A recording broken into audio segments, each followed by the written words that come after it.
খিৰিকী মুখৰ মানুহজন। চাওঁ নেচাওঁকৈ তাই খিৰিকীখনৰ ফালে চাই পঠিয়ালে। ৰক্ষা নাই, মানুহজন নাই। কিন্তু খিৰিকীৰ কাষত ষ্টেণ্ডডালৰ কেনভাছখনত আধা অঁকা ছবি এখন তাই দেখ নেদেখকৈ দেখিলে, স্পষ্টকৈ ধৰিব নোৱাৰিলে। তাই থকা ঘৰটো আৰু ছবি অঁকা মানুহজন থকা ঘৰৰ মাজত চাপৰ পকী দেৱাল এখন মাত্ৰ। দুয়োটা ঘৰেই সৰু আছাম টাইপৰ। তাইৰ শোৱা ৰুমৰ খিৰিকী খুলিলেই মানুহজনৰ ৰুমৰ খিৰিকীখন দেখা পায়। ভিতৰত কি আছে ভালকৈ নেদেখি। তাই এইটো ঘৰলৈ অহা বেছি দিন হোৱা নাই, 3 মাহমানহে হৈছে। প্ৰথমতে তাই ইমান লক্ষ্য কৰা নাছিল, কিন্তু লাহে লাহে দেখিলে খিৰিকী কাষৰ মানুহজনে ছবি আঁকে। খিৰিকীখনৰ কাষতে এডাল ষ্টেণ্ডত কেনভাছ আৰু কাষতে টেবুল এখনত ৰং তুলিকা থাকে। মাজে মাজে মানুহজনে অঁকা সেই ছবিবোৰত তাইৰ নিজকে দেখা যেন লাগে। এই যে তাই খিৰিকীৰ ৰেলিঙত ধৰি বাহিৰলৈ উদাসভাৱে চাই থাকে, গা ধুই দীঘল চুলিখিনি মেলি বাৰান্দাত বহে, কিতাপ এখন মেলি লৈ খিৰিকীৰ কাষত বহি পঢ়ে, চুলি ফনিয়াই ফোনত কথা কয়। সেই ছবিবোৰ যেন কেনভাছখনত জিলিকি উঠে। ঘৰটোত আৰু কোনো মানুহ তাই দেখা পোৱা নাই আজিলৈকে। মাত্ৰ 18-20 বছৰীয়া ল'ৰা এজনে মাজে মাজে ইটো সিটো যোগান ধৰা দেখে। ল'ৰাজন হয়তো মানুহজনৰ সহায়কাৰী। অৰুন্ধতীয়ে আজি অফিচৰ পৰা আহি পাই ৰুমৰ খিৰিকীখন খুলি দিলে। আগতেও খুলিছে। মানুহজনে নেদেখাকৈয়ে তাই ছবিবোৰ চাবলৈ চেষ্টা কৰে। কেতিয়াবা তাই গম নোপোৱাকৈ মানুহজনে তাইৰ ফালে ৰ লাগি চাই থাকে। বহুদিন দুয়োৰে চকুত ধৰাও পৰিছে। লগে লগে অৰুন্ধতীৰ যেন দেহৰ গোটেই সোপা তেজ আহি গাল দুখনত গোট খায়হি। ৰাতি কেতিয়াবা মানুহজনৰ কোঠাৰ পৰা ভায়লিনৰ মিঠা কৰুণ সুৰ ভাহি আহে। কেতিয়াবা কোঠাৰ পৰা বতাহত উৰি আহে চিগাৰেট আৰু পাৰফিউম মিহলি এটা মিঠা গোন্ধ, যিটো গোন্ধে অৰুন্ধতীৰ বুকুলৈ এটা বিষ নমাই আনে। এই নতুন ঠাইখনলৈ আহি অৰুন্ধতীয়ে 2টা কোঠালিৰ মালিক লগত নথকা ঘৰটো ভাড়ালৈ লৈছিল।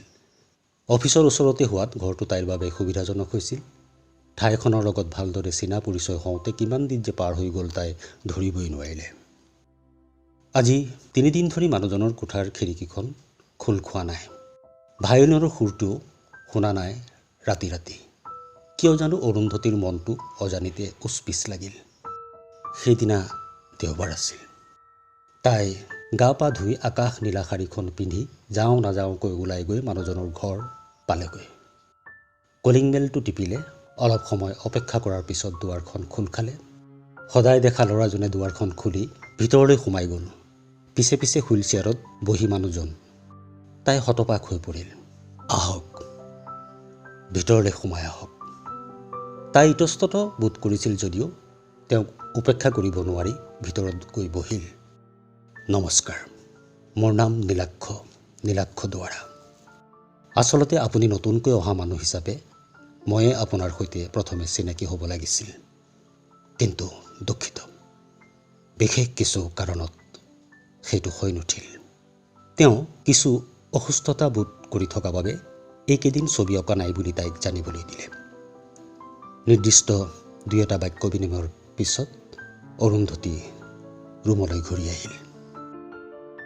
কিয় জানো সেইদিনাৰ পৰা মানুহজনৰ প্ৰতি তাইৰ মনত এক নেদেখা অনুভূতি এটাই প্ৰাণ পাই উঠিল। পিছত খবৰ লৈ তাই জানিব পাৰিলে নীলাক্ষ দুৱাৰা তাই থকা মফচলীয় চহৰখনৰ এজন নামী দামী চিত্ৰশিল্পী। তেওঁৰ একোখন ছবি বহুত উচ্চ মূল্যত বিক্ৰী হয়। সৰুৰে পৰা শাৰীৰিক বাধাগ্ৰস্ত হ'লেও বিশেষভাৱে সক্ষম তেওঁ। পিতৃ মাতৃ পৰিয়াল কোনো নাই, অকলশৰীয়া এটা জীৱন। লাহে লাহে অৰুন্ধতী আৰু নীলাক্ষৰ মাজত ঘনিষ্ঠতা বৃদ্ধি পাবলৈ ল'লে। দুয়োৰে দুয়োকে ভাল লাগিবলৈ ধৰিলে আৰু সেই ভাল লগা এদিন ভাল পোৱালৈ পৰ্যবসিত হ'ল। নীলাক্ষই নিজৰ অক্ষমতাৰ বাবে কোনোদিনে প্ৰেমৰ কথা ভবা নাছিল, কিন্তু মাজে মাজে তেওঁৰো হেঁপাহ জাগিছিল কেনভাছত বোলোৱা ৰংবোৰ কাৰোবাৰ বুকুত ফুলাবলৈ, ৰংবোৰ বুটলি নিজৰ মনৰ আকাশখন ৰঙীন কৰিবলৈ। পিছে নিজৰ অক্ষমতাৰ কথা ভাবি ৰংবোৰ কেনভাছতে আবদ্ধ কৰি ৰাখিছিল। কিন্তু অৰুন্ধতী তেওঁৰ দৃষ্টিত অনন্যা, ব্যতিক্ৰমী, নিভাঁজ আৰু বহুতো কিবা কিবি। তেওঁ যেন ৰং বোলাবলৈ এখন জীৱন্ত কেনভাছ পালে। এতিয়া দুয়োৰে সম্পৰ্কৰ কথা সকলোৱে জানে, সমৰ্থন কৰে। অলপ আগতে অৰুন্ধতী নীলাক্ষৰ ৰুমৰ পৰা আহি বাৰাণ্ডাত বহি আছিল। নতুনকৈ অঁকা ছবি এখন তাইক চাবলৈ মাতিছিল। আন্ধাৰ নামিছিল ধীৰে ধীৰে। তেনেতে তাই দেখিলে গেট খুলি কোনোবা এজন সোমাই আহিছে। তাই বাৰাণ্ডাৰ লাইটটো জ্বলাই দিলে। সন্মুখত অৰিন্দমক দেখি তাই উচপ খাই উঠিল।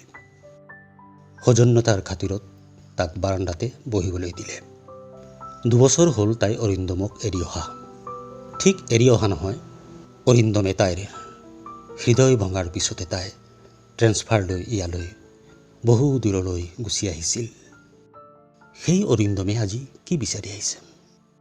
মোৰ ভুল হৈ গ'ল অৰু, ক্ষমা কৰি দিয়া। মই তোমাক উভতাই নিবলৈ আহিছোঁ। খন্তেকীয়া পোহৰত মই বহুত ভুল কৰিলোঁ। পাতনি নেমেলাকৈ সি কৈ গ'ল কেনেদৰে অৰুন্ধতীৰ নিভাঁজ প্ৰেম ভৰিৰে মোহাৰি অত্যাধুনিকা ধনীৰ দুলালী ৰিমঝিমৰ লগত সংসাৰ কৰি সি যি আশা কৰিছিল সকলো ওলোটা হ'ল। সি ভবাতকৈও তাই বেছি আধুনিকা, অৰ্থ সৰ্বস্ব তাইৰ জীৱন। এবছৰৰ পিছতে তাইৰ আচল স্বৰূপ ওলোৱাৰ পিছত তাই অৰিন্দমক এৰি কেনেকৈ গুচি গ'ল এফালৰ পৰা সি বলকি গ'ল। আৰু আজি সি তাৰ ভুল বুজিব পাৰি অনুশোচনাত দগ্ধ হৈ বিচাৰি বিচাৰি তাৰ মৰমৰ অৰুক লৈ যাবলৈ আহিছে। সি কোৱা কথাবোৰ অৰুন্ধতীৰ ইকানে সোমাই সিকানে ওলাই গ'ল। তাই মুখেৰে এটাও শব্দ উচ্চাৰণ নকৰিলে। কাৰণ হৃদয় ভঙাৰ শব্দ নুশুনা মানুহটোক তাই মুখৰ শব্দ শুনাব নিবিচাৰিলে। তাই ভিতৰলৈ সোমাই গ'ল আৰু খন্তেক পিছতে ওলাই আহি তাৰ হাতত খাম এটা তুলি দিলেহি।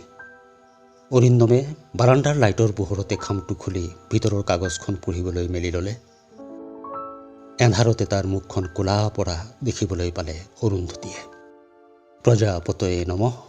অহা 5 তাৰিখ সোমবাৰে মোৰ নীলাক্ষ দুৱাৰৰ লগত শুভ বিবাহৰ দিন ধাৰ্য কৰা হৈছে।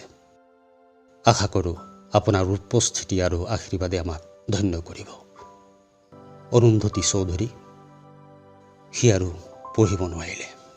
লাহেকৈ অৰুন্ধতী ৰুমত সোমাই দুৱাৰখন জপাই দিলে। ভাগৰুৱা দেহাটো বিচনাত অলসভাৱে এৰি দিলে তাই। অৰিন্দম সোমাই আহোঁতে সেই চিনাকি চিগাৰেট, পাৰফিউম মিহলি গোন্ধটো আজিও তাইৰ নাকত লাগিছিল। কিন্তু যিটো গোন্ধ পালে আগতে তাই বলিয়া হৈছিল, সেই গোন্ধটো আজি তাইৰ বাবে দুৰ্গন্ধ যেন লাগিল। নীলাক্ষৰ ৰুমৰ পৰা ভায়লিনত ভাঁহি আহিল মোৰ বুকুত এজোপা গোলাপ। কোনে ৰুলে এন্ধাৰে এন্ধাৰে। প্ৰতিমা মহন্তৰ গল্প খিৰিকী মুখৰ মানুহজন। পাঠ কৰিলোঁ মই জেতৱন বৰুৱাই।